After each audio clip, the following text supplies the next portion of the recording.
to Gaming on a Budget. Today we bring you XCOM the board game, from Fantasy Flight, 2K, Firaxis, and probably a bunch of other names.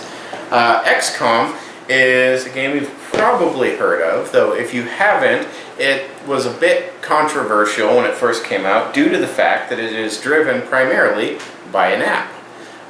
XCOM is a partially real-time, partially not, action strategy game wherein a group of players will struggle together to stave off the alien apocalypse long enough to complete their final mission and defend the Earth from, alien invaders that probably want to do something really awful, though maybe they're just trying to sell us Girl Scout cookies. Either way, we want them gone. Now, first things first, we'll be starting out in the timed phase, where we will have very limited seconds to accomplish the goals specific to our particular role.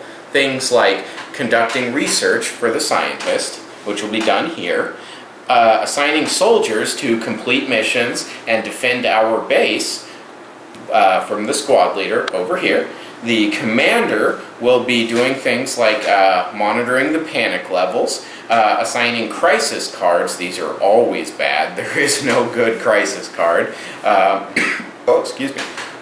To assigning interceptors, our cool little fighters, to defend the continents of the world from evil UFOs that will get assigned by the app. And then finally, the communications officer, who will be in charge of running the app, calling out the functions that need to occur, moving on to the next function when someone declares they are done, and also assigning satellites to defend the, space around the Earth, as well as certain special ability cards that each character possesses. Now, we will each be serving our particular function, but we will be needing very much to work together. This is not an easy game. XCOM is brutal, to say the least. So you're probably going to watch us die horribly if we go on long enough for that to happen. But you never know. Each individual function will do, our best to kind of explain as it goes along. It is timed, so, we may miss a couple explanations, but the rules are really simple. You can read them anywhere online. You can even get the app for free if you want to just kind of see how it works. It has a wonderful tutorial. It does a great job teaching you the game. That's about the gist of what we've got going on here.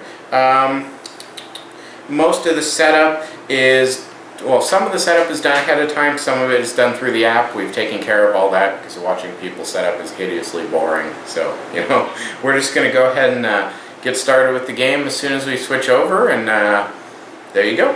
So hopefully that gives you a pretty good idea of what's going on here. Like I said, the rules are all readily available if you're confused by anything, but that's probably enough preamble and jib-jab, so let's get on over to some gameplay.